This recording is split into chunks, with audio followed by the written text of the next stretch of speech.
I'm Helena Stone, 42, and for 20 years I gave everything to my tech company. I was standing on stage getting their highest award when my CEO said, "Helena, you're fired. Effective immediately."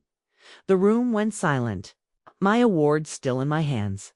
I watched my coworkers' faces change from happy to shocked.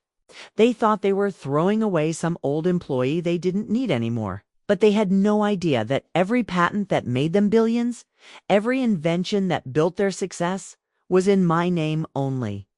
The betrayal broke my heart. But what I did next changed everything. Sometimes the quiet ones have all the power. If you've ever felt forgotten at work, like and subscribe for more stories of justice and sweet revenge. The weight of that Crystal Award trophy in my hands felt heavier than it should have. 20 years of my life crystallized into one moment of ultimate betrayal. But to understand how I got here, you need to know where it all began. I was 22. When I first walked through those glass doors at Quantum Dynamics, fresh out of engineering school with stars in my eyes and innovation burning in my chest. The company was smaller then, maybe 300 employees. And there was this electric feeling in the air like we were all building something that mattered.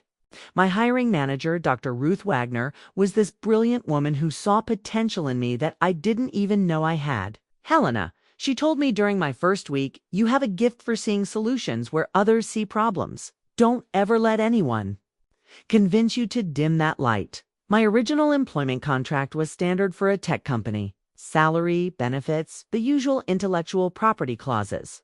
What I didn't realize at the time was how those IP clauses would become the foundation of everything that followed.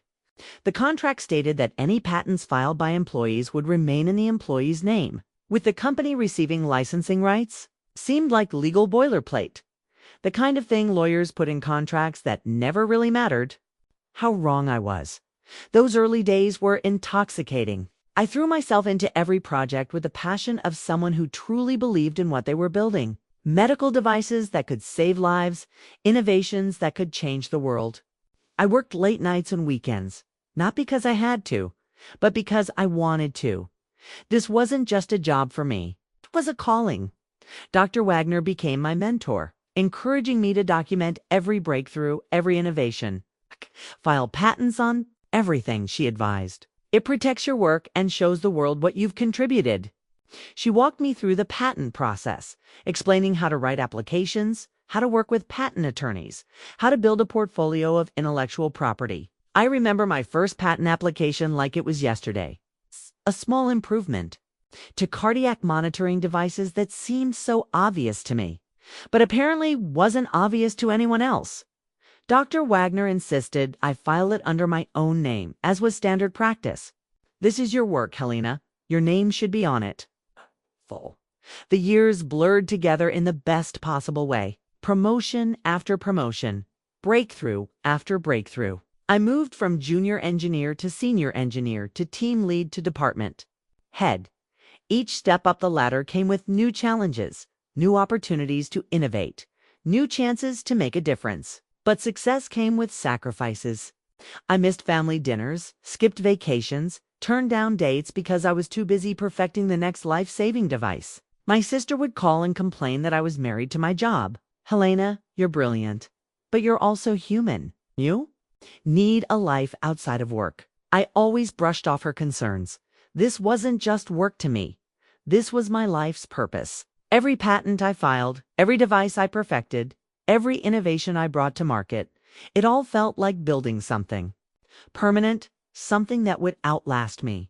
The company grew around me. 300 employees became 3,000, then 30,000. We went public, expanded globally, became a household name in medical technology. And through it all, I kept innovating, kept filing patents, kept building what I thought was our collective legacy. Looking back now, I can see how naive I was. I thought loyalty was a two-way street.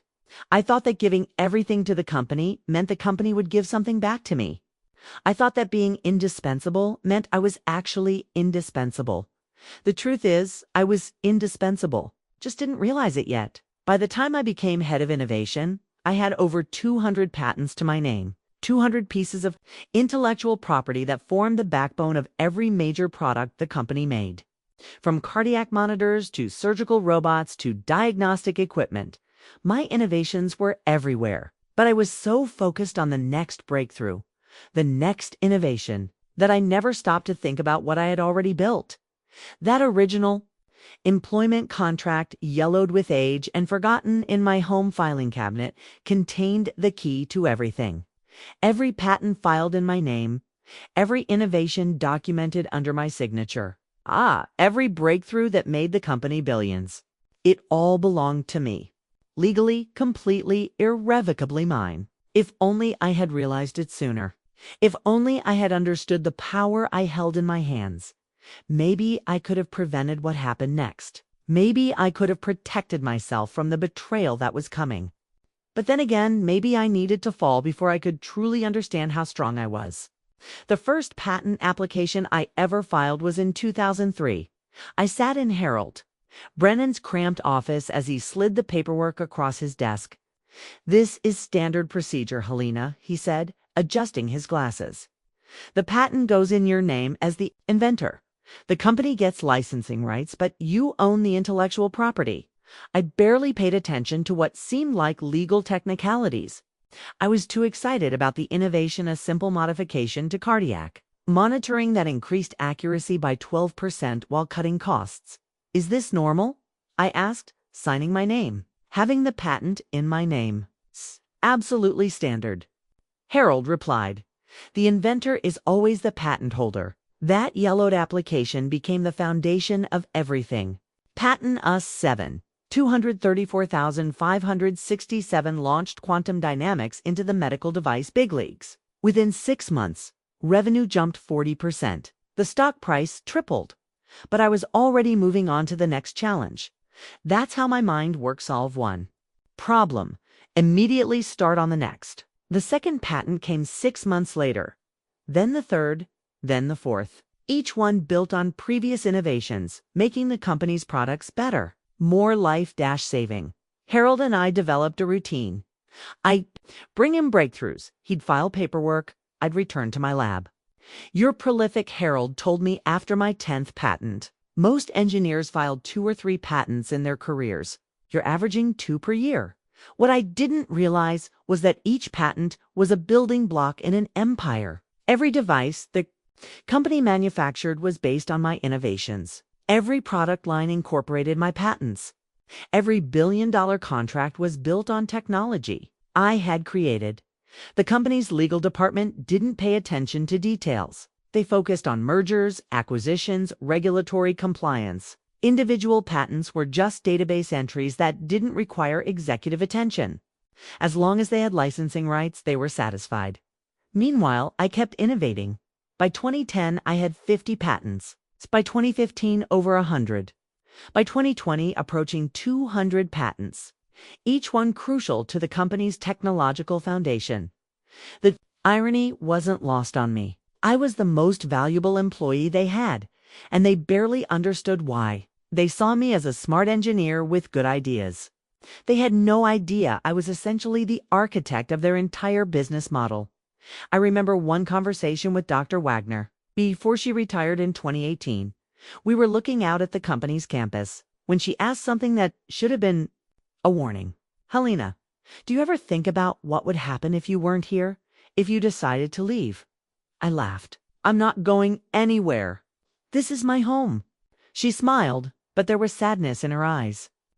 "Just promise me you'll remember what you've built here. Remember that your innovations are yours, no matter what happens." I promised, but I didn't understand what she meant. Not then. Looking back, Dr. Wagner knew something I didn't. She understood the value of what I had created, the power I held without realizing it. She knew those yellowed patent applications might be the only thing standing between me and complete betrayal. The first warning sign came in an email thread in January 2023.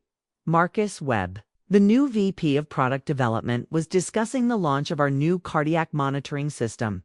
As I scrolled through the conversation, I realized my name was nowhere to be found. The innovation that had taken me 18 months to perfect was being discussed as if it had materialized from thin air. Every reference came with phrases like our engineering team's breakthrough and collaborative innovation. Not once did anyone mention that the core technology was based on my patents. I forwarded the email to my supervisor, Dr. Peterson, asking if there had been some oversight. His response came back within minutes. Helena, I think you're being sensitive. This is a team effort, and marketing prefers to emphasize collaborative innovation. Sensitive. The word stung more than it should have. The second warning sign came. A month later, I was walking past the conference room where senior leadership was meeting when I heard my name mentioned through the slightly open door. The Helena situation is becoming a problem, Marcus Webb was saying. She's too attached to her projects. She acts like she owns the technology instead of understanding that it belongs to the company. She's brilliant, came CEO Jonathan Pierce's voice, but she's stuck in the past. The company has grown beyond needing individual heroes. We need team players. Team players, individual heroes. The language was carefully chosen to make me sound like the problem. The third warning sign was more subtle but devastating. I started being excluded from meetings. Important decisions about products based on my patents were being made without my input. Projects I had initiated were being reassigned. My suggestions were being dismissed or ignored. I tried addressing this situation through HR. The representative listened politely and took notes. I understand your concerns, she said, but I'm not seeing any documentation of discriminatory behavior. It sounds like the company is simply restructuring to be more efficient. Change can be difficult, but it's important to adapt. Adapt. Another carefully chosen word. The fourth warning sign should have been the final straw. I discovered that my preliminary research on a new diagnostic imaging system had been shared with a consulting firm without my knowledge. The consulting firm was using my work to develop competing technology for a rival company. When I confronted my supervisor, he seemed genuinely confused by my concern. Helena, we're all working toward the same goal here. If sharing your research helps advance the field, isn't that a good thing? I realized then that I was living in a different world than my colleagues. I saw my innovations as common property. I saw them as the result of 20 years of dedicated work, intellectual property that deserved protection and respect. But even with all these warning signs, I clung to hope. The company had nominated me for their highest honor, the Innovation Excellence Award. Surely that meant they still valued my contributions. I had no idea that the award ceremony would become the stage for my ultimate humiliation. The warning signs had been there all along. I had just been too loyal to trusting, too invested in the company's success to see them for what they really were. Preparation for betrayal. The Innovation Excellence Award ceremony was held in the company's largest conference room, transformed with elegant lighting and decorations. 200 employees filled the seats, their faces turned toward the stage where I would soon experience the most humiliating moment of my professional life. I stood backstage, clutching my acceptance speech and trying to calm my nerves. The Crystal Award trophy sat on a small table beside me, catching the light. After 20 years of dedication, this moment was supposed to be my vindication. Ladies and gentlemen, came the presenter's voice. Please welcome this year's Innovation Excellence Award recipient, Helena Stone. The applause was genuine and warm as I walked across the stage. I could see familiar faces in the audience, colleagues I had worked with for years, engineers who had learned from my innovations. For a moment, I felt the pride and recognition I had been craving. I reached the podium and accepted the crystal trophy, feeling its weight in my hands. CEO Jonathan Pierce sat in the front row, clapping politely with an expression I couldn't quite read. Thank you, I began, my voice steady despite my nervousness. This award represents not just my individual achievements, but the collaborative spirit that makes quantum dynamics a leader in medical innovation. I was 3 minutes into my speech when I noticed Pierce standing up. He was moving toward the stage with a determined stride that didn't match the celebratory atmosphere. The audience began to murmur, sensing something was wrong. Helena, Pierce said, his voice carrying clearly through the room's sound system. As he approached the podium, I'm sorry to interrupt, but we need to talk. Your position has been eliminated, effective immediately. The words hit me like a physical blow. I felt my grip tighten on the crystal trophy as the room fell into stunned silence. This couldn't be happening. Not here, not now, not in front of everyone. I'm sorry, what? I managed to say, my voice barely above a whisper. We're restructuring the innovation department, Pierce continued, his tone matter of fact. Your role is no longer needed. Security will escort you out after the ceremony. The room was dead silent. 200 people stared at us with expressions of shock and disbelief. I could see my colleagues' faces shifting from confusion to horror. The celebration had become an execution. I looked down at the award in my hands, its crystal surface now feeling cold and meaningless. 20 years of loyalty, innovation, and dedication reduced to this moment of public humiliation. But I just received this award, I said, my voice gaining strength as the initial shock began to wear off. You're firing me immediately after recognizing my contributions. Pierce had the grace to look uncomfortable, but his resolve didn't waver. The timing is unfortunate, but business decisions can't wait for convenient moments. The company is moving in a new direction. After 2 decades of building the technological foundation of the company, filing over 200 patents that generated billions in revenue, I was being told that my skills were no longer relevant. I wanted to scream. I wanted to throw the crystal trophy at Pierce's feet. I wanted to remind the entire room that every major product the company manufactured was based on my innovations. Instead, I stood there in stunned silence, clutching the award that had become a symbol of the company's ultimate betrayal. I understand this is difficult, Pierce said, his voice softening slightly. But I need you to clear out your office today. HR will be in touch about your severance package. I walked off that stage in a daze, the crystal trophy still in my hands. My acceptance speech forgotten. Security officers were waiting in the wings, ready to escort me to my office to collect my personal belongings. 20 years of my life reduced to a cardboard box and a humiliating walk to the parking garage.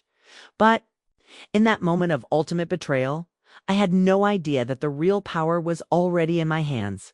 I drove home in a daze, the crystal trophy sitting mockingly on my passenger seat. 20 years of my life reduced to a cardboard box in my trunk and a humiliating memory I'd never forget. My hands shook as I pulled into my driveway, the weight of what had just happened finally starting to sink in. Inside my house, I sat at my kitchen table and stared at the wall. The silence was deafening. For the first time in decades, I had nowhere to be tomorrow morning. No projects to work on, no problems to solve, no innovations to develop. I was 42 years old and suddenly completely adrift. The grief hit me in waves. I had given everything to that company. My 20s, my 30s, my prime years of creativity and energy. I had missed family gatherings, skipped vacations, turned down social invitations, all in service of building something I thought would last forever. Now it was over. Just like that. I wandered into my home office, a small room I rarely used since I spent most of my time at the company. The walls were lined with filing cabinets filled with old documents, personal papers, and memories. From my career, I started pulling out folders randomly, not really looking for anything specific, just trying to process what had happened. That's when I found it, buried in the back of my filing cabinet. In a folder labeled Patent Documentation was a thick stack of papers I hadn't looked at in years. My home office patent portfolio copies of every patent application I had ever filed, organized chronologically from 2003 to 2023. I spread the documents across my desk, and for the first time in 20 years, I really looked at what I had created. Patent after patent, innovation after innovation, each one bearing my name as the inventor. The cardiac monitoring system that had launched the company's success. The surgical robotics improvements that had made them industry leaders. The diagnostic imaging technology that had generated billions in revenue. All of it was mine. I picked up the first patent application, the one from 2003, and read through the legal language I had ignored for so long. The words were clear and unambiguous. Helena Stone, inventor and patent holder. The company had licensing rights to manufacture and sell products based on my innovations, but the patents themselves belonged to me. I grabbed my laptop and started researching patent law, something I should have done years ago. The more I read, the more I understood the magnitude of what I was looking at. These weren't just pieces of paper, they were legal documents that gave me exclusive rights to the most valuable technology in the medical device industry. Quantum Dynamics had built their entire business model on my innovations. Every product they manufactured incorporated my patents. Every contract they signed was dependent on technology I owned. Without my patents, they were just another tech company with fancy offices and expensive marketing campaigns. I spent the next hour calculating the scope of my intellectual property portfolio. 217 patents. Technologies that generated over $3 billion in annual revenue for the company. Innovations that were so fundamental to their business that they couldn't function without them. And they had just fired me. I started laughing, and then I couldn't stop. The irony was so profound, so complete, that it bordered on the absurd. They had thrown away their most valuable asset without even realizing what they were doing. They had humiliated me in front of 200 people while simultaneously handing me the keys to their destruction. For the first time since walking off that stage, I felt something other than grief and shock. I felt power, real, tangible, legal power that no corporate restructuring could take away from me. I thought about Dr. Wagner's words from all those years ago. Remember that your innovations are yours, no matter what happens.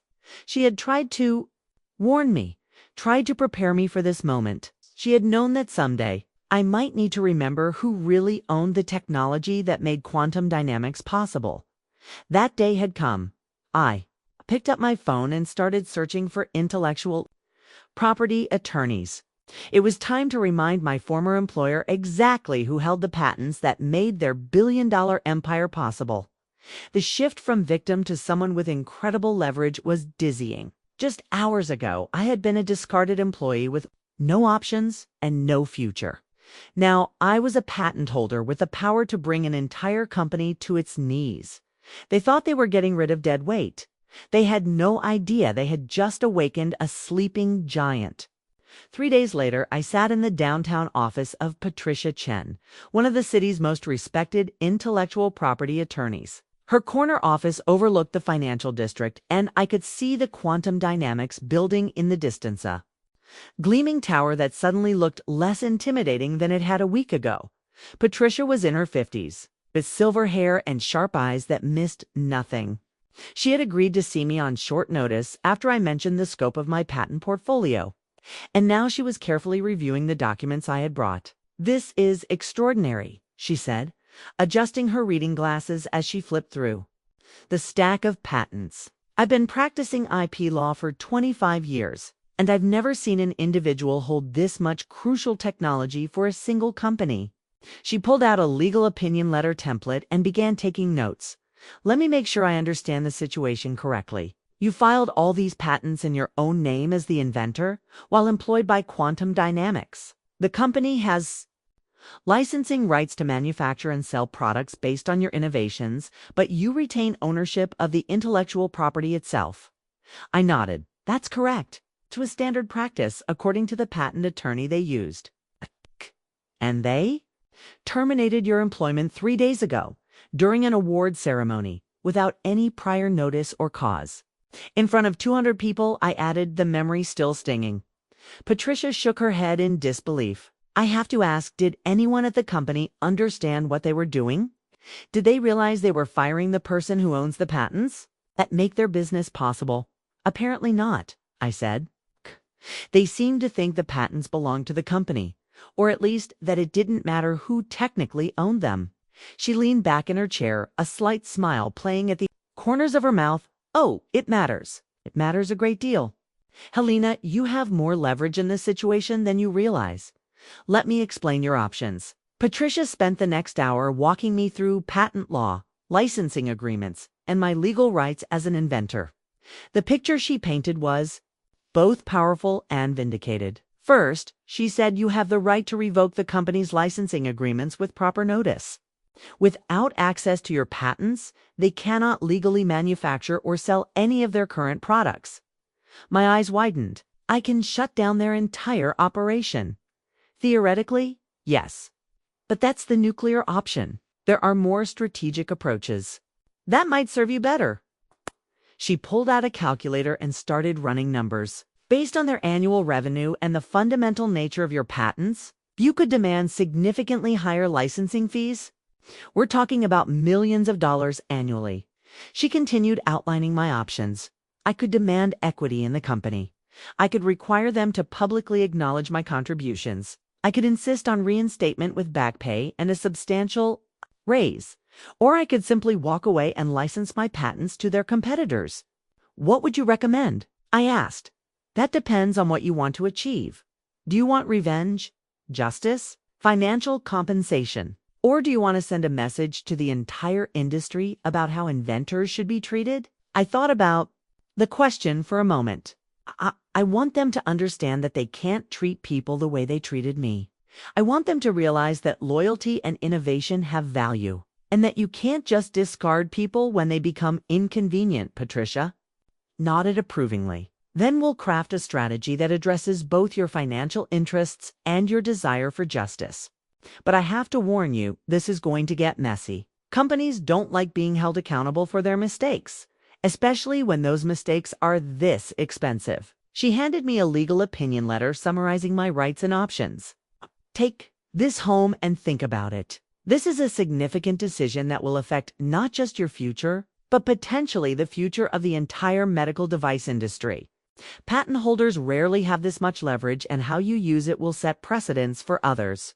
As I left her office, I felt a strange mix of excitement and trepidation. The legal opinion letter in my briefcase represented more than just my rights. It represented the possibility of justice, of accountability, of proving that innovation and loyalty couldn't be dismissed without consequences. I looked up at the quantum dynamics building one more time before getting in my car. Soon, very soon, they would understand exactly what they had done when they fired me during my own award ceremony.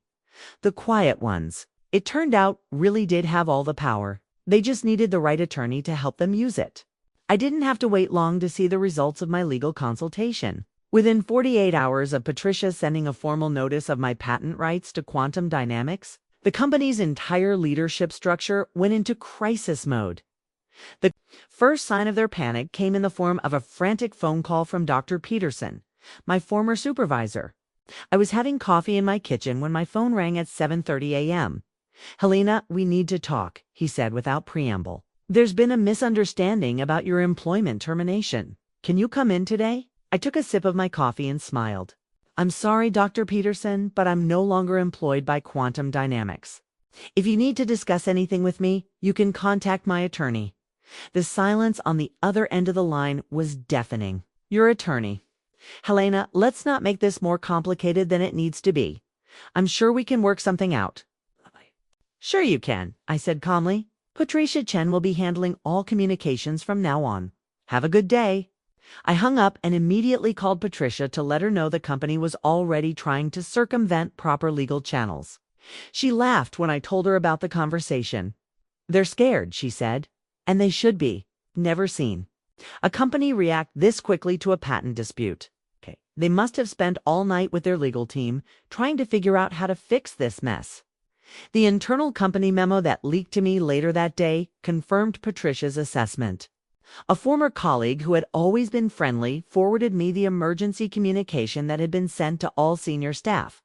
"Urgent patent ownership issue. All product development, manufacturing, and sales activities are suspended pending legal review. Emergency board meeting scheduled for tomorrow at 8 a.m. All department heads must attend. Confidentiality is crucial. No external communications about this matter." The memo was signed by CEO Jonathan Pierce, and I could practically feel his desperation through the corporate language. The company that had fired me 3 days ago was now grinding to a halt because they had finally realized what they had done. Patricia received a call from Quantum Dynamics General Counsel that afternoon. The conversation was brief but telling. "Day. Want to meet tomorrow to discuss a resolution," Patricia told me. "They're calling it a mutual misunderstanding and suggesting that we can work everything out amicably." A mutual misunderstanding. I laughed. There was nothing mutual about firing me during my own award ceremony. That's exactly what I told them. I also mentioned that every day they delay acknowledging your patent rights is another day they're operating without proper licensing agreements.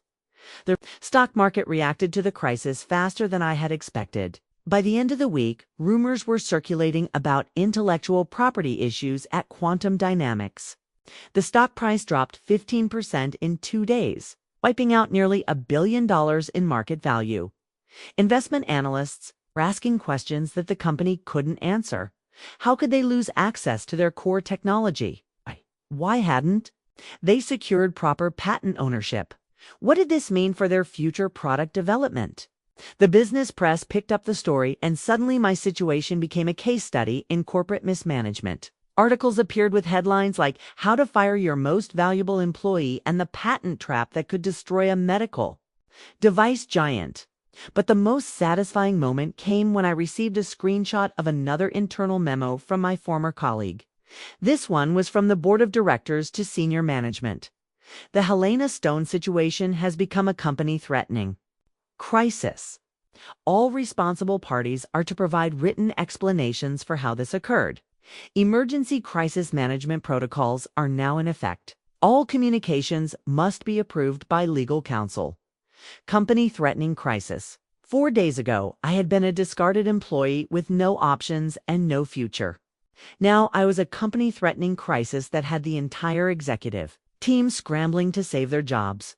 The realization that they had fired their most valuable asset without understanding what they were doing was spreading through the company like wildfire. Engineers were worried about their job security. Managers were trying to distance themselves from the decision. The board was demanding answers that no one could provide. I sat in my home office, surrounded by the patent documents that had suddenly become the most valuable papers in the medical device industry, and marveled at how quickly everything had changed. They had thought they were throwing away dead weight. Instead, it handed me the keys to their destruction and given me every reason to use them. The company that had humiliated me in front of 200 people was now discovering that quiet employees sometimes held all the power, and I was just getting started. That weekend, I did something I hadn't done in 20 years. I sat down and really thought about what I wanted from life. Not what the company wanted, not what was expected of me, but what I actually wanted for myself and my future. I pulled out a legal pad and started writing by hand, the old-fashioned way. There was something therapeutic about putting pen to paper, about creating something tangible that couldn't be deleted or lost in a computer crash. These handwritten strategy notes became my roadmap for everything that followed. At the top of the page, I wrote, "What do I want to achieve?" The answer surprised me. Yes, I wanted financial compensation for 20 years of undervalued work. Yes, I wanted acknowledgement of my contributions. But more than anything, I wanted to ensure that no other innovative employee would ever be treated the way I had been treated. I wanted to change the system, not just win within it. Under that goal, I started listing my options and their potential consequences. I could demand immediate reinstatement with back pay and a substantial raise. I could require them to publicly acknowledge my contributions in all their marketing materials. I could insist on equity in the company or a permanent seat on the board of directors. Or I could go nuclear and revoke their licensing agreements entirely, shutting down their operations and potentially destroying the company. Each option had appeal, but I kept coming back to the question of values. What kind of person did I want to be when this was over? What kind of legacy did I want to leave? I thought about the innocent employees who had nothing to do with the decision to fire me. The engineers in my former department who were just trying to do good work. The manufacturing workers who depended on the company for their livelihoods. The patients who relied on our medical devices to stay healthy. Destroying the company entirely would hurt. A lot of people who didn't deserve it. But letting them off easy would send the wrong message to the industry about how inventors and innovators should be treated. I needed to find a middle path, one that held the leadership accountable while protecting the people who had no power over the decision. I also had to consider the broader implications. The medical device industry was watching this situation closely. How I handled my leverage would set precedents for patent holders across the entire sector. I had an opportunity to change how companies treated their innovators, but only if I used my power wisely. As I worked through the strategic implications, I realized that my strongest position wasn't in making demands, but in making the company understand the full scope of what they had done. They needed to recognize that their decision hadn't just hurt MIT, had put their entire business at risk. I called Patricia on Sunday afternoon to discuss my thinking. She listened patiently as I outlined my goals and concerns. "You're thinking like a strategist, not just an angry former employee," she said approvingly. "That's going to serve you well in the negotiations ahead. But I have to ask, are you prepared for how nasty this might get? Companies don't like being held accountable, especially when the stakes are this high." "I've been preparing my whole life for this," I said. "I just didn't know it until now." We discussed timing and approach. Patricia recommended starting with a clear statement of my position and my willingness to negotiate in good faith. But she also suggested preparing for the possibility that the company might try to discredit me or challenge my patents through legal technicalities. "They're going to look for any weakness they can exploit," she warned. "They'll question your patent filings, your employment agreements, even your mental state. You need to be ready for a fight." I looked at my handwritten notes, filled with careful analysis and thoughtful consideration of multiple perspectives. I had never been more mentally prepared for anything in my life. "Let them try," I said. "I have 20 years of documentation, 200 patents, and the moral high ground. If they want to fight, they'll get one." But even as I said it, I hoped it wouldn't come to that. What I really wanted was a resolution that restored my dignity, compensated me fairly, and sent a clear message about the value of innovation and loyalty. The ball was in their court. They could choose to negotiate in good faith and find a solution that worked for everyone. Or they could choose to escalate the conflict and face the consequences of their actions. Either way, I was ready. Patricia's cease and desist letter arrived at Quantum Dynamics on Monday morning at 9 a.m. sharp. By 9:15, my phone was ringing with calls from numbers I didn't recognize. By 10 a.m., the company's stock price had dropped another 8%. The letter was a masterpiece of legal precision. It formally notified the company that they were using patented technology without proper authorization from the patent holder me. It demanded immediate cessation of all manufacturing, marketing, and sales activities related to products incorporating my innovations. And it gave them exactly 72 hours to respond with a plan for resolution. The effect was immediate and devastating. Within hours, Quantum Dynamics had to halt production on their 3 most profitable product lines. The cardiac monitoring systems that had built their reputation couldn't be manufactured without my patents. The surgical robotics that generated 40% of their revenue incorporated dozens of my innovations. Even their newest diagnostic equipment was built on technology I had developed. The business press picked up the story within minutes of the stock price drop. "Medical device giant faces patent crisis" was the headline that appeared on every major financial website. The article explained that Quantum Dynamics had apparently fired the inventor who held the patents to their core technology, creating what one analyst called the most expensive termination in corporate history. I watched the coverage from my home office, feeling a mixture of satisfaction and amazement. For 20 years, I had been invisible to the financial world, just another employee whose contributions were buried in corporate reports. Now suddenly I was front page news. Patricia called me at noon with an update. "They're in full panic mode," she said. "I've received 3 calls from their legal team, 2 from their CEO, and 1 from what I think was a board member.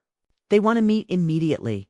"What did you tell them?" "That we're available to discuss a resolution once they've had time to fully assess their situation." I suggested they use the 72-hour window to understand exactly what they're facing. The media attention intensified throughout the day. Business reporters were calling me directly, asking for comments on the situation. I politely declined all interviews, referring them to Patricia, but I couldn't help feeling vindicated by the coverage. One article particularly caught my attention. It was written by a technology journalist who had clearly done his homework. The Helena Stone case highlights a fundamental problem in corporate America: the disconnect between the value created by individual innovators and the recognition they receive. Stone's patents aren't just important to quantum dynamics, they're essential. Without her innovations, the company would be just another medical device manufacturer with expensive offices and no competitive advantage. The article went on to analyze the financial implications of the situation. By revoked all licensing agreements, the company would lose access to technology that generated over $3 billion in annual revenue. If I demanded market rate licensing fees, their costs would increase by hundreds of millions of dollars annually. But what surprised me most was the human interest angle that emerged in the coverage. Reporters had interviewed former colleagues who described the award ceremony, firing as shocking and unprecedented. One engineer was quoted as saying, "Helena was the heart of our innovation department. Firing her was like a restaurant firing its head chef and expecting the food to taste the same." The public reaction was overwhelmingly supportive. Social media was filled with comments from people who had experienced similar treatment at their own companies. Hashtag Helena Stone treatment became a trending hashtag, with employees sharing their own stories of being undervalued and discarded by Tuesday morning. The company's position had become untenable. They couldn't manufacture their products. They couldn't make new sales. And they couldn't even discuss future product development without acknowledging that they had fired the person who owned the underlying technology. The cease and desist letter had accomplished exactly what Patricia and I had hoped. It forced the company to confront the full scope of their mistake while giving them a clear path toward resolution.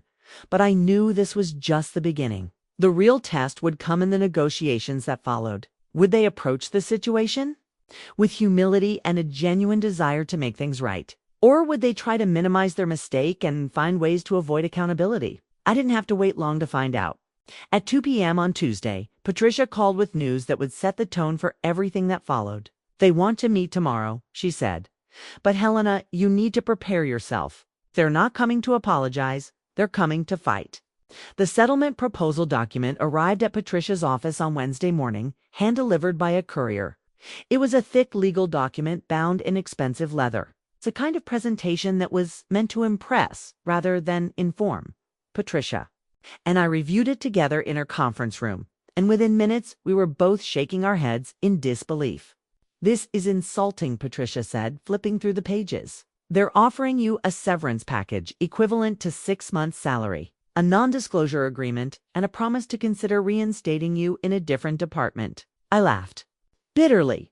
6 months' salary for patents that generate $3 billion in annual revenue. What are they thinking?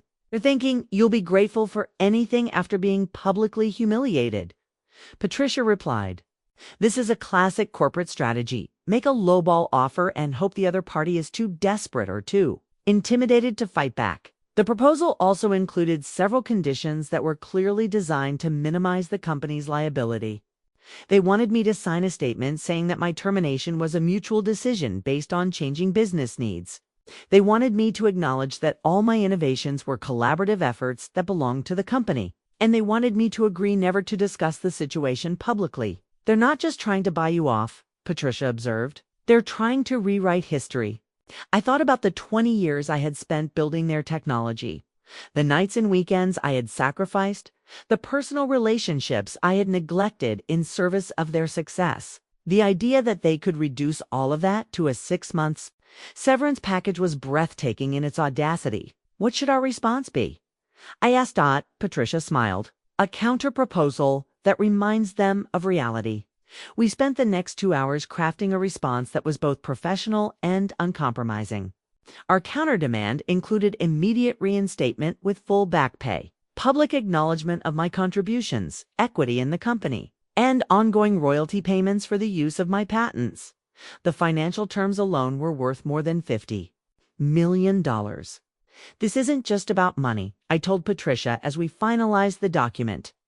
"I want them to understand that innovation has value, that loyalty should be rewarded, and that you can't just discard people when they become inconvenient." Patricia nodded approvingly. The best negotiations aren't about winning or losing, they're about finding solutions that address everyone's core interests. But first, they need to understand what they're really facing. The company's response to our counterproposal came within hours. This time, CEO Jonathan Pierce called Patricia directly, his voice tight with controlled anger. "Your client is being unreasonable," he said. "We're offering a generous severance package and a chance to return to the company. What more does she want? She wants to be treated with the respect and recognition she deserved 20 years ago." Patricia replied calmly. "She wants the company to acknowledge that her innovations made your success possible." The company's success was a team effort, Pierce insisted. Helena was just one member of that team, a team member who holds the patents to every major product you manufacture, Patricia pointed out. Without her innovations, you wouldn't have a business. The conversation continued for another 10 minutes, with Pierce alternating between attempts at intimidation and appeals for reasonableness. But Patricia held firm, reminding him that we held all the leverage in the situation. After the call, Patricia turned to me with a grin. "He's scared. Really scared. The board is putting pressure on him to resolve this quickly, but he's too proud to admit how badly they messed up." Over the next few days, the negotiations became a delicate dance of offers and counteroffers. The company gradually increased their financial terms, but they resisted any acknowledgement of wrongdoing or any public recognition of my contributions. "They're willing to pay you," Patricia explained after another round of discussions, "but they don't want to admit they were wrong. They're afraid that acknowledging their mistake will make them look incompetent to their shareholders." "But they were incompetent," I pointed out. "They fired the person who owned the patents that made their business possible. How is that not incompetent?" "You're right," Patricia agreed. "But corporate executives rarely admit their mistakes, especially when those mistakes are this expensive." As the negotiations continued, began to understand that this wasn't just about my situation. It was about the broader question of how companies treat their employees. The financial terms were important, but the principle was even more crucial. I wasn't just fighting for my own recognition. I was fighting for every innovative employee who had ever been overlooked, undervalued, or discarded by the companies they had helped build. The settlement proposal document had become a symbol of corporate arrogance, a reminder that some companies viewed their employees as replaceable resources rather than valuable contributors. But I held the patents. I held the power. And I wasn't going to let them minimize the value of what I had created. The negotiations were far from over, but one thing was becoming clear. They were going to have to do a lot. Better than 6 months severance if they wanted to resolve this crisis. The Industry magazine article appeared on Thursday morning, and it changed everything. The headline read, "The Hidden Genius Behind Quantum Dynamics Success: Why Helena Stone's Patents Are Worth Billions." The article was written by Dr. James Morrison, a respected journalist who specialized in medical technology. He had spent weeks researching my patent portfolio, interviewing former colleagues, and analyzing the company's financial dependence on my innovations. "Helena Stone isn't just an inventor," the article began. "She's the architect of an entire industry. Her patents don't just improve medical devices, they make modern medical care possible. From cardiac monitoring to surgical robotics, Stone's innovations have saved countless lives and generated billions in revenue." The article went on to detail my contributions with a precision that even I found impressive. Dr. Morrison had traced the development of each major product line back to my original patents, showing how my innovations had evolved and improved over 2 decades. But what made the article truly powerful was the context it provided. Dr. Morrison had interviewed dozens of engineers, managers, and executives who had worked with me over the years. Their quotes painted a picture of someone who had been consistently undervalued despite her extraordinary contributions. "Helena was the heart of our innovation department," said one former colleague. "She had this ability to see solutions that the rest of us missed. The company owes its success to her brilliance." Another engineer was even more direct. "Firing Helena was the stupidest decision in corporate history. She didn't just work for quantum dynamics, she was quantum dynamics." The article also included analysis from patent attorneys and industry experts who explained the legal and financial implications of the situation. One attorney called it the most expensive termination in corporate history. While a medical device analyst estimated that losing access to my patents could cost the company up to $5 billion in lost revenue. But perhaps most importantly, the article framed my situation as part of a broader pattern in corporate America. Dr. Morrison had researched similar cases where innovative employees had been undervalued or discarded by the companies they had helped build. The Helena Stone case isn't unique, he wrote. It's just the most dramatic example of how corporations often fail to recognize the value of their individual contributors. In an era of team-based collaboration, we sometimes forget that breakthrough innovations still come from brilliant individuals. The response to the article was immediate and overwhelming. Within hours, it had been shared thousands of times on social media, with comments from engineers, inventors, and employees who had experienced similar treatment at their own company's industry. Leaders began speaking out in support of my position. The head of the National Association of Patent Holders called my situation a wake-up call for companies that take their innovators for granted. The president of the Medical Device Manufacturers Association issued a statement saying that the industry must do better at recognizing and retaining the individuals who drive innovation. But the most satisfying response came from my former colleagues at Quantum Dynamics. Several engineers reached out to me directly, expressing their support and sharing their own stories of being overlooked or undervalued. "I've watched you carry this company for 20 years, wrote one former team member. "It's about time someone recognized what you've accomplished." The media attention also attracted interest from other companies in the industry. I received calls from executives at competing firms who wanted to discuss licensing agreements for my patents. The possibility of taking my innovations to quantum dynamics competitors was suddenly very real and very threatening to my former employer. The article had accomplished something that legal threats and financial pressure couldn't. It had made my situation a matter of public record and industry discussion. The company could no longer control the narrative or minimize the scope of their mistake. Patricia called me that afternoon with news that confirmed the article's impact. "They want to meet again," she said, "but this time they're talking about a very different kind of settlement." "What changed?" I asked, though I already knew the answer. "Public opinion," Patricia replied. "They can handle financial pressure and legal threats, but they can't handle being seen as the company that fired their most valuable employee out of ignorance and arrogance." The industry magazine article had become more than just a news story. It had become a symbol of recognition and vindication. After 20 years of being overlooked and undervalued, I was finally being seen for what I have always been, the brilliant innovator whose work had made an entire company possible. The validation felt better than any financial settlement could, but more importantly, it had shifted the power dynamic in the negotiations.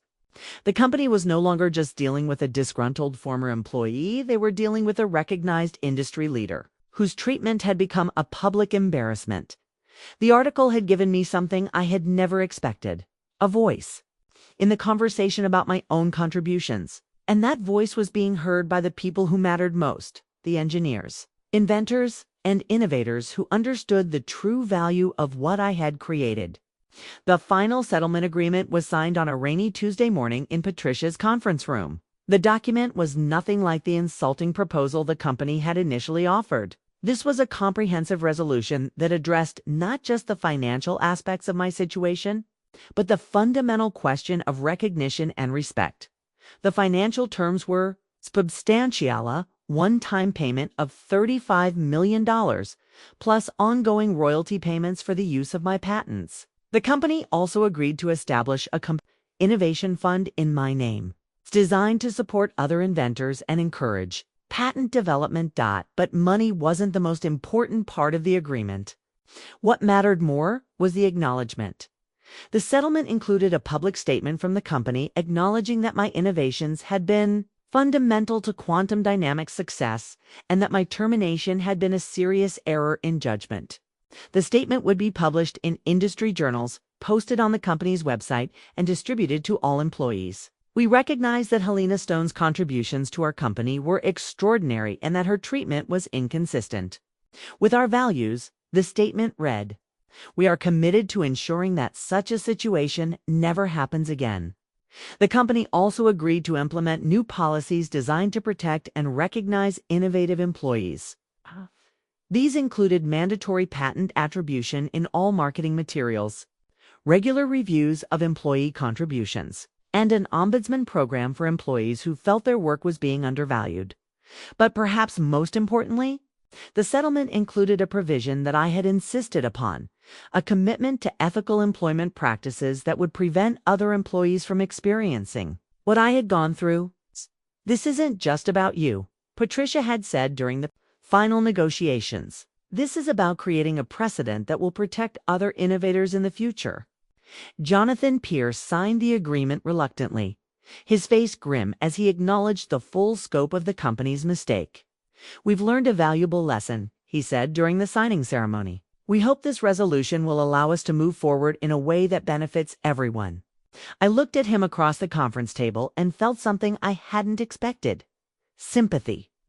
The man who had humiliated me in front of 200 people was now facing the consequences of his actions. His company's stock price had dropped by 30%. The board was demanding answers, and his own job was rumored to be in jeopardy. "I hope you have learned something," I said quietly.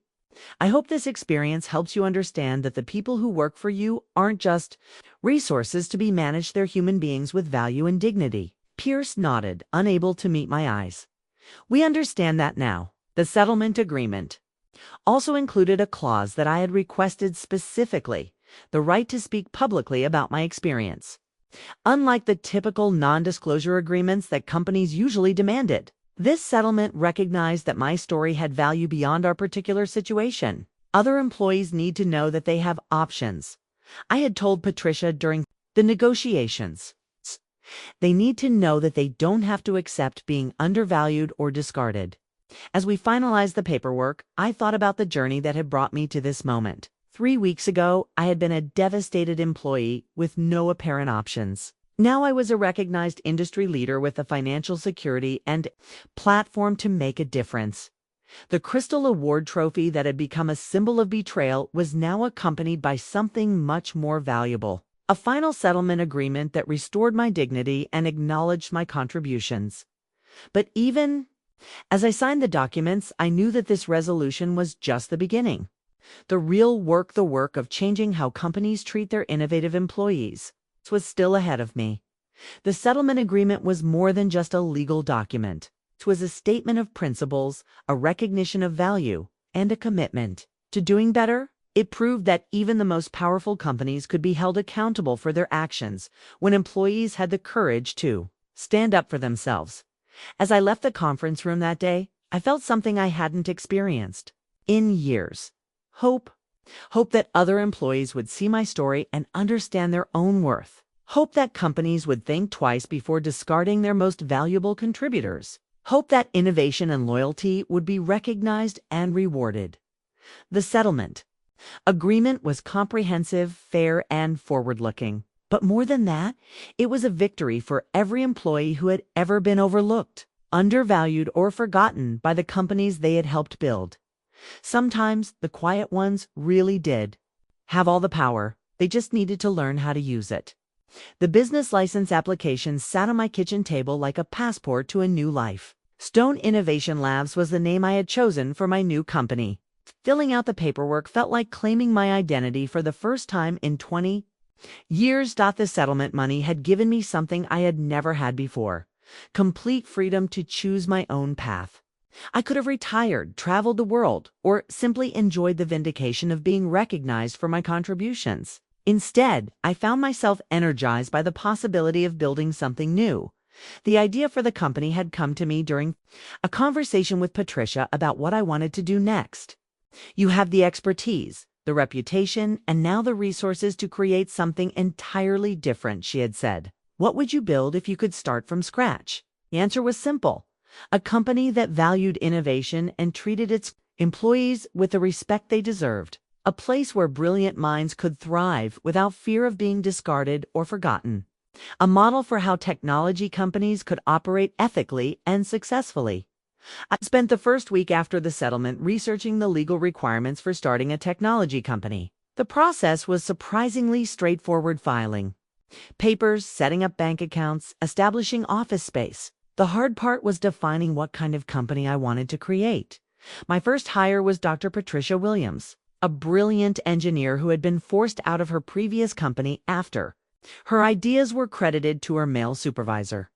She had reached out to me after reading about my situation in the industry magazine, and our conversation had convinced me that she understood the mission I was trying to accomplish. I want to work somewhere that values innovation over politics, she had said during our interview. I want to be part of something that treats people fairly. My second hire was Marcus Chen, a young software engineer who had been overlooked for promotion despite developing revolutionary improvements to medical imaging technology. He had been following my story on social media and expressed interest in joining a company that prioritized innovation over corporate hierarchy. I've watched too many good ideas die because they came from the wrong person, he told me. I want to work somewhere that judges ideas on their merit, not their source. Within a month, I had assembled a team of 12 employees. Brilliant. All undervalued by their previous employers, all committed to building something better. We rented office space in a converted warehouse, deliberately choosing a location that felt creative and collaborative rather than corporate and sterile. The first project we undertook was an improvement to cardiac monitoring technology that I had been developing in my spare time. The innovation was significant enough to warrant its own patent, but this time I structured the ownership differently. The company would hold the patent, but all employees would receive equity and recognition for their contributions. This is how it should have been done all along, Patricia Williams said as we filed the patent application. Innovation is collaborative, but collaboration doesn't mean invisibility. The early days of Stone Innovation Labs were challenging but exhilarating. We worked long hours, faced technical obstacles, and struggled with the usual startup problems of limited resources and uncertain timelines. But there was an energy in the office that I had never experienced before, the energy of people who felt valued and recognized for their work. Our first breakthrough came 6 months after we opened. Marcus Chen had developed a diagnostic algorithm that could detect heart abnormalities with 97% accuracy, significantly higher than existing technology. The innovation was brilliant, and more importantly, it was properly attributed to its creator. This is Marcus's algorithm, I announced to the team during our weekly meeting. His name will be on the patent. His contributions will be recognized in all our marketing materials, and he'll receive equity in the company based on the value he's created. The look of pride and appreciation on Marcus's face reminded me why I had started the company in the first place. This was what innovation looked like when people were treated with respect and dignity. Word of our work began to spread through the industry. Former colleagues reached out to congratulate me on the company's early success. Medical device manufacturers expressed interest in licensing our technology. Investment firms inquired about funding opportunities.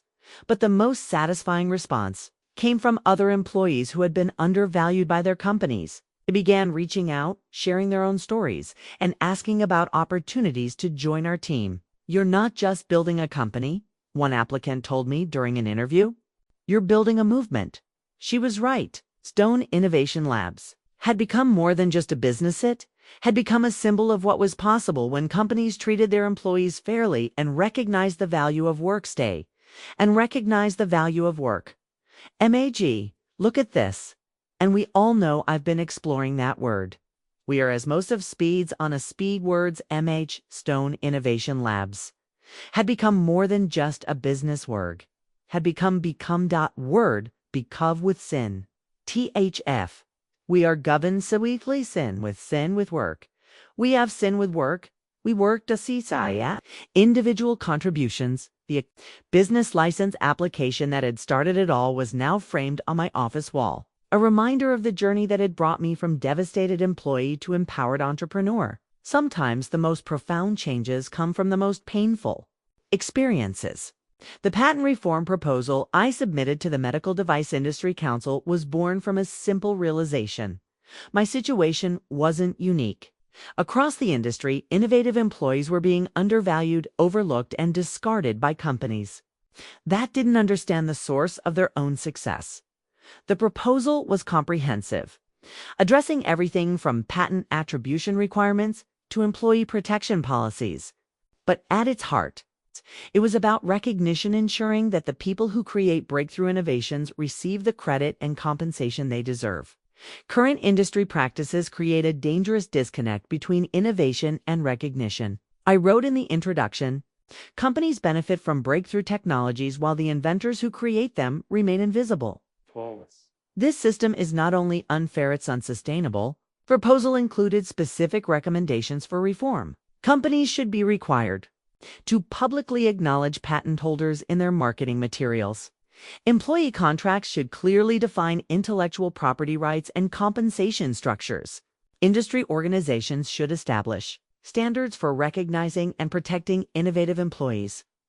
The response to the proposal was immediate and divided. Some industry leaders embraced the recommendations, recognizing that better treatment of inventors would ultimately benefit everyone. Others resisted, arguing that the current system was working fine and that reform would create unnecessary complications.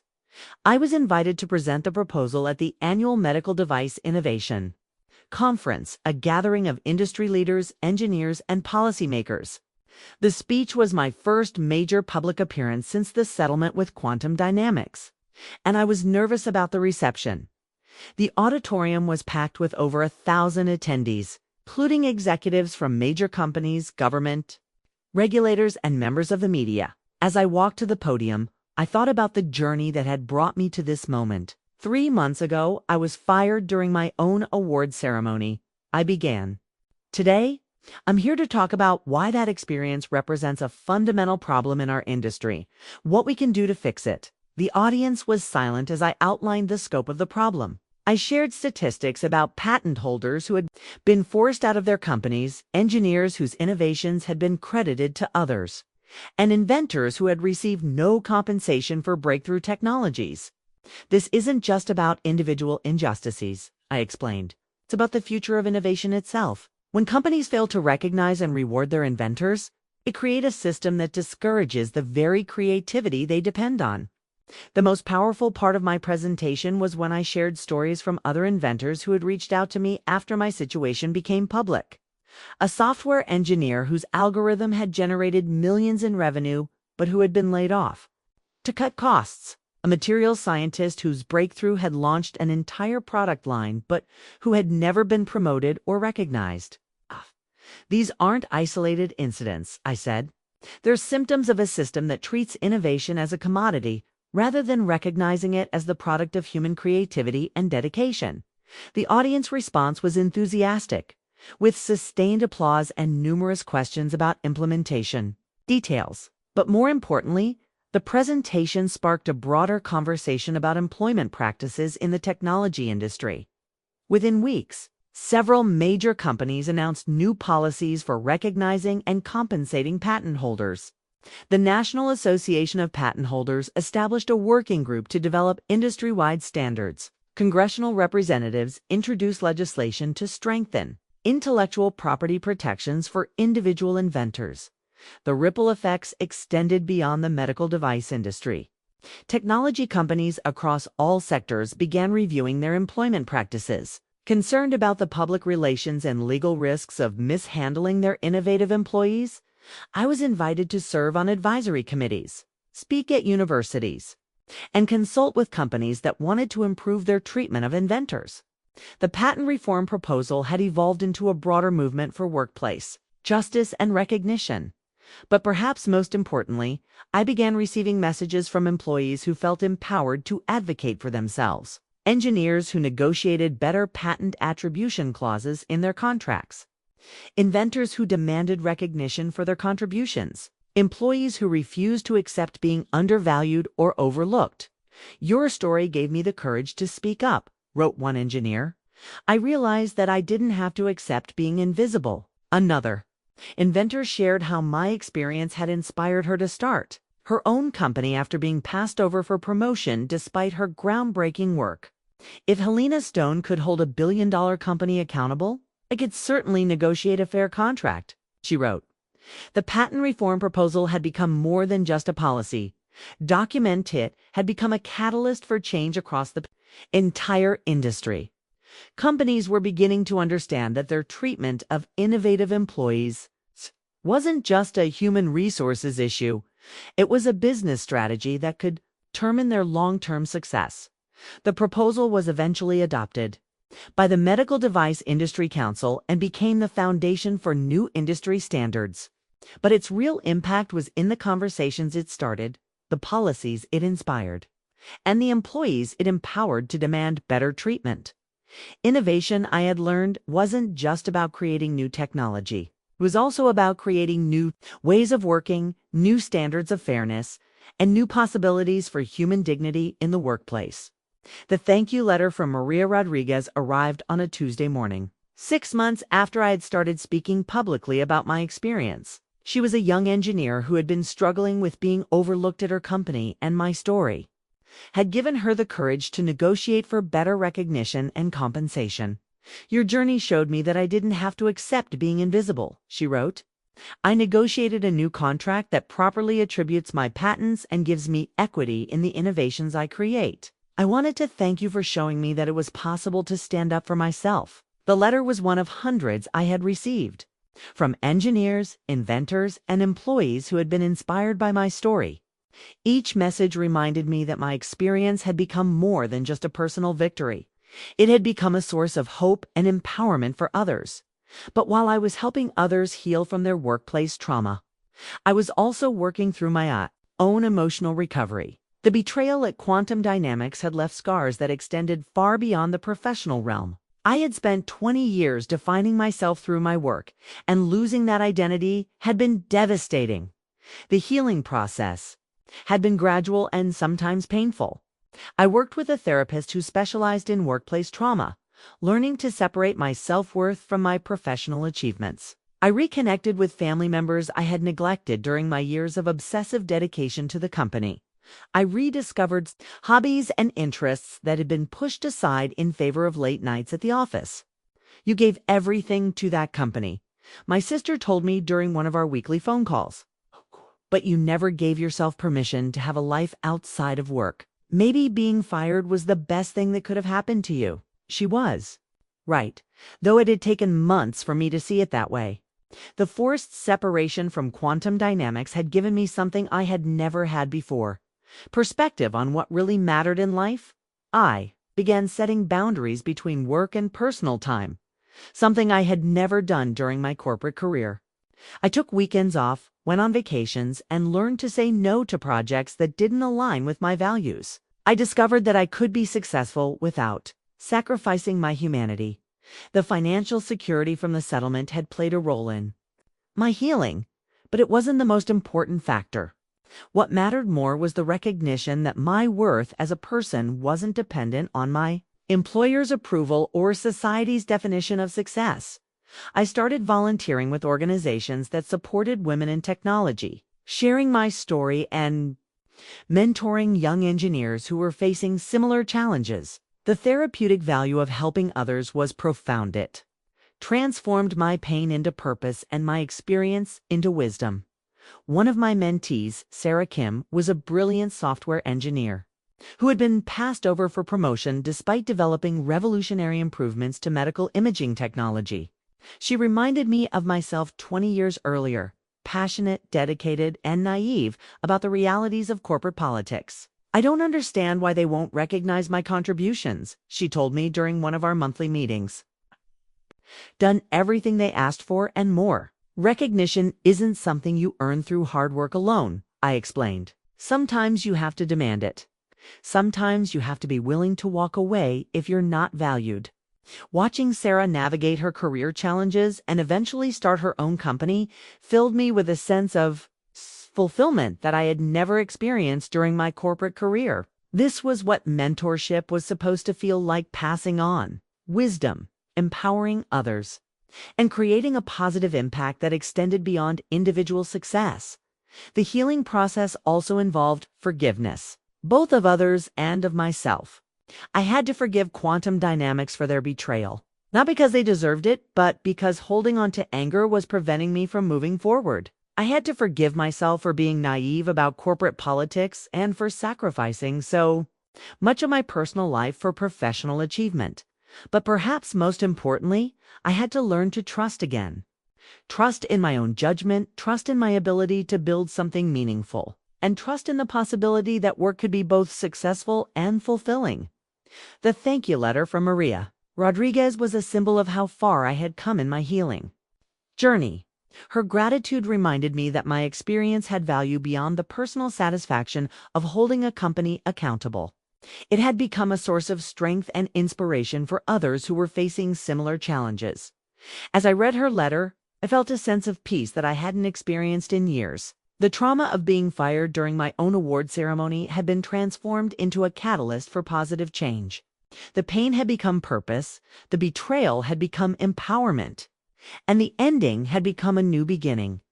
The healing process wasn't complete, doesn't disappear overnight, but I had learned to carry my experience with grace, to use my story to help others, and to find joy in work that aligned with my values.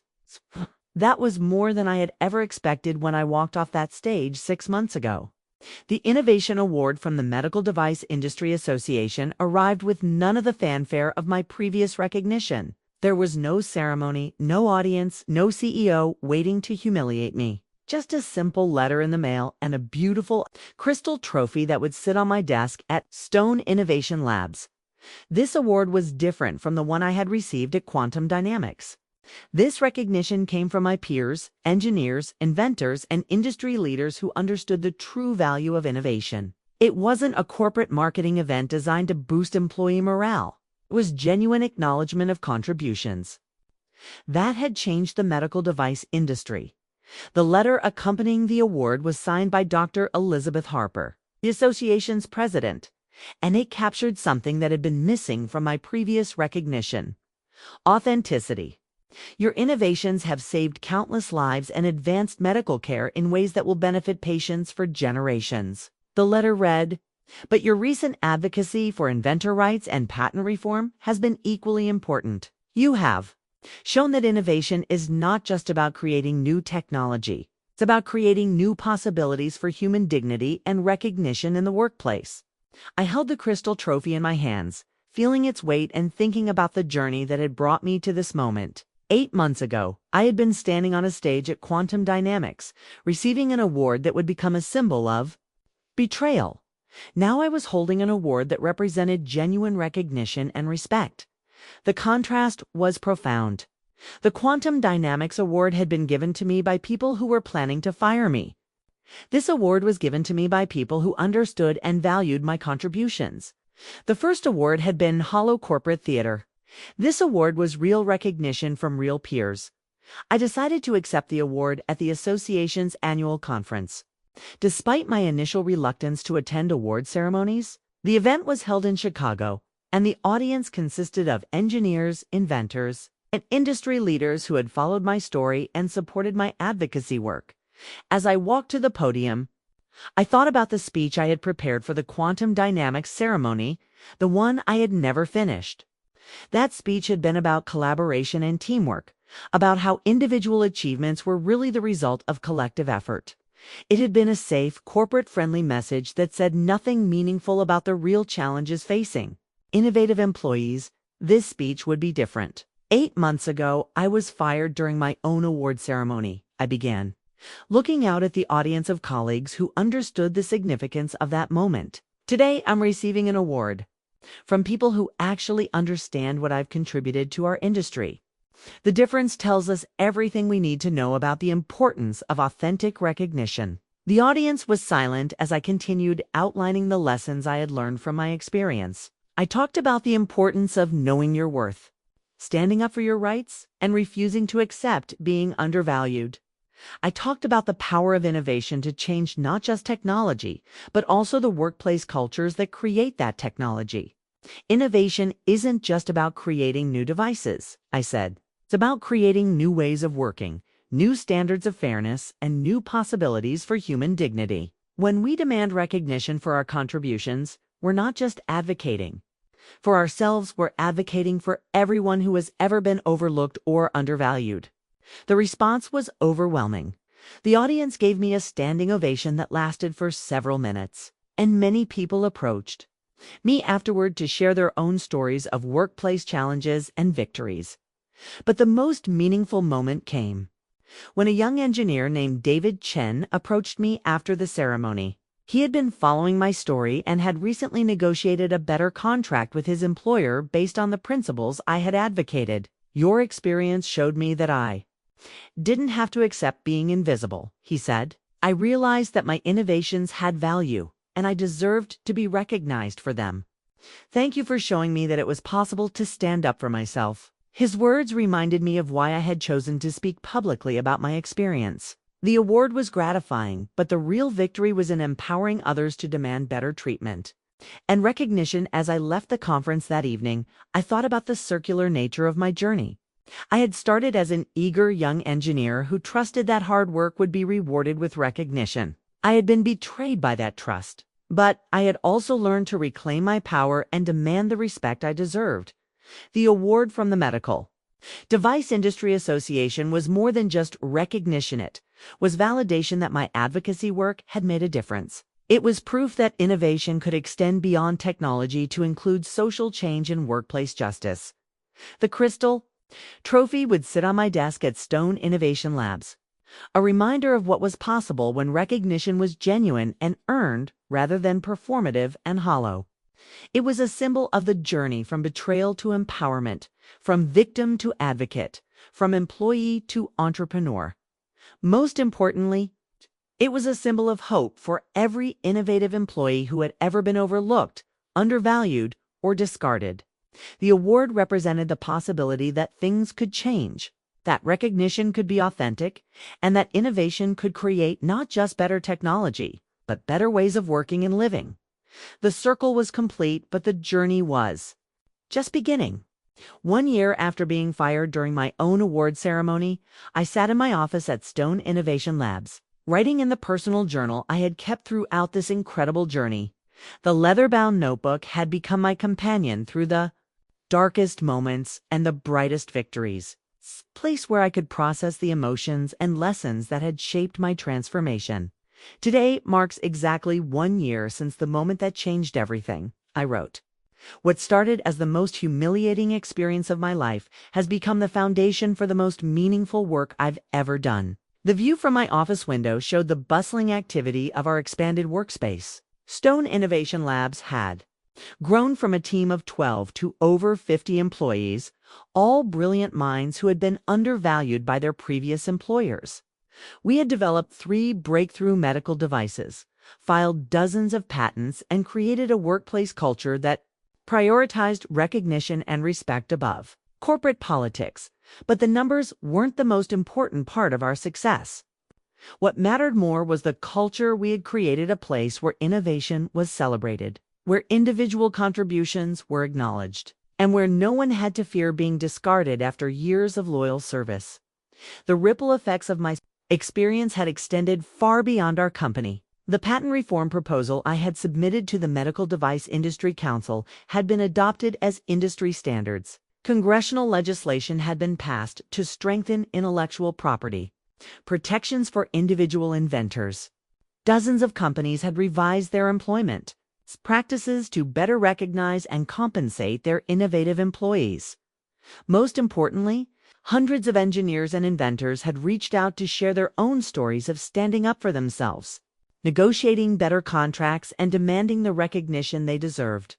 The culture of silence and acceptance that had allowed companies to undervalue their employees was slowly being replaced by a culture of advocacy and empowerment. I thought about the lessons I had learned during this journey, the insights that had emerged from pain and transformed into wisdom. The most important lesson was simple but profound. Your worth is not determined by your employer's recognition of it. For 20 years, I'd allowed quantum dynamics to define my value. I had accepted being overlooked, undervalued, and ultimately discarded because I believed that hard work alone would be rewarded with recognition. I had learned the hard way that recognition isn't something you earn through dedication. It's something you demand through advocacy. The second lesson was about the power of individual action to create systemic change. My decision to hold quantum Dynamics Accountable hadn't just resolved my personal situation, it had sparked a broader movement for workplace justice and patent reform. Sometimes, one person's courage to stand up for themselves can create possibilities for countless others. The third lesson was about the importance of building something meaningful rather than just achieving professional success. Stone Innovation Labs wasn't just a business, it was a statement of values, a demonstration that companies could be both profitable and ethical, both innovative and humane. As I closed my journal and prepared to leave for the day, I reflected on the advice I would give to other innovative employees facing similar challenges. Know your worth, document your contributions, understand your rights, and never accept being invisible. The quiet ones really do have all the power, they just need to learn how to use it. The phone on my desk rang, interrupting my thoughts. It was Dr. Patricia Williams, calling with news about our latest patent application.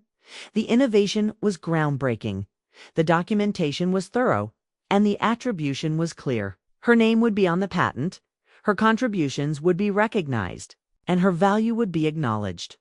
"This is what innovation looks like when people are treated with respect," she said, her voice filled with pride and satisfaction.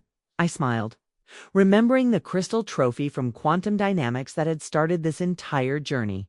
That award had been a symbol of betrayal, but it had also been the catalyst for transformation. Sometimes the most painful experiences create the most meaningful changes. The legacy of my experience wasn't just personal, it was professional, social, and cultural. It was about changing how companies treat their employees, how society values innovation, and how individuals understand their own worth and power. As I turned off the lights and locked the office door, I thought about the journey that had brought me from victim to advocate, from employee to entrepreneur, from invisible contributor to recognized leader. The path had been difficult, but it had led to something extraordinary, a life of purpose, recognition, and impact. The betrayal at Quantum Dynamics had ended one chapter of my life, but it had also begun a new one. A chapter where innovation meant more than just creating new technology, meant creating new possibilities for human dignity, recognition, and justice in the workplace. The quiet ones, I had learned, don't just have all the power. They have the responsibility to use that power to create a better world for everyone who comes after them. That was the true legacy of my experience, and it was a legacy I was proud to leave behind.